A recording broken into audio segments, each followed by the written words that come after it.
I'm David Hobbs, I'm 35 years old and I'm a biomedical engineer. Biomedical engineering is the marriage of health sciences and medicine with the technical aspects of engineering. It was a great mix for me. I chose rehabilitation engineering to work in to help people with a disability. So we could be helping children, we could be helping adults, people who have age-related disability, and it's about really maximising what they can do so they can participate in lifestyles like we can, using the computer, going for a walk, getting out and about, even playing sports.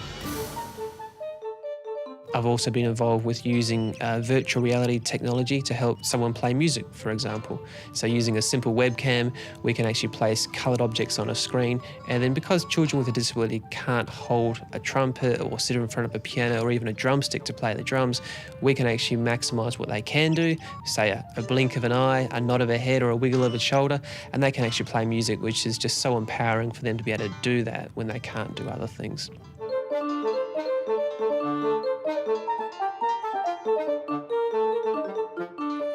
The GATE laboratory provides a mechanism for understanding how some children and adults walk. We use little markers on the bony prominences to mark out the ankle, the lower leg, the thigh, and then when that person walks in front of the infrared camera, a computer program processes that data so we can actually capture the motion of the joints and the limbs as they're moving through three-dimensional space.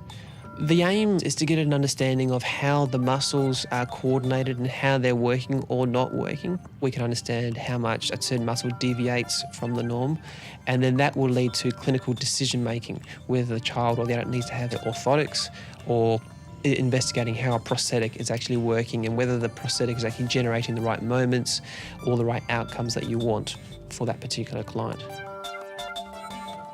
Three-dimensional gait analysis is used in lots of different areas. For example, in Paralympics, and looking at how people with prosthetics still maintain and do what they do in their sports, such as discus, running, and other activities where the prosthetic provides obviously the limb that they're missing, but you can actually see how the mechanics and the motion is actually working through the software.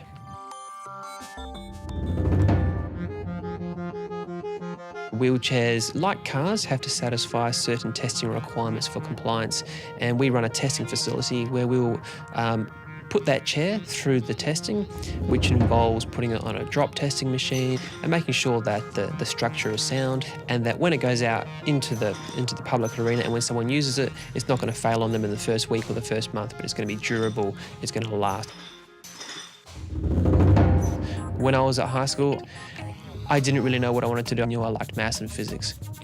Rehabilitation engineering is definitely what I like doing because it's people-centered, it uses technology, and I found it literally by accident, and I've never looked back ever since. I did my biomedical engineering degree at Flinders University in Adelaide, a double bachelor's degree. So it's a Bachelor of Science, Bachelor of Engineering. The great thing about biomedical engineering is you can come in at the graduate level or the undergraduate level. A lot of companies work with hospitals in terms of providing MRIs, CAT scans, X-ray machines, and all of those companies need to have biomedical engineers on their staff who are developing the electronics and the technology and the next generation of machines as well. As the population ages and as more and more people actually require assistance or more assistive technologies because they can't do the things they used to do, biomedical engineering will only be a field that grows.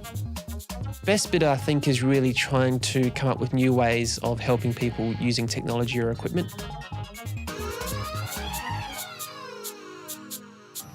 One of the projects that I've been involved with is with some other biomedical engineers in Cambodia, and we go into a certain special school in Cambodia and we teach the students the basics of mechanics, mathematics and physics, where we're building a base so they can understand clinical gait analysis and making decisions about orthotics and prosthetics and three-dimensional gait analysis.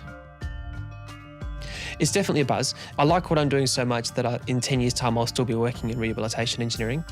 I would rather do this job than anything else, yes. I would say I love my job, yes.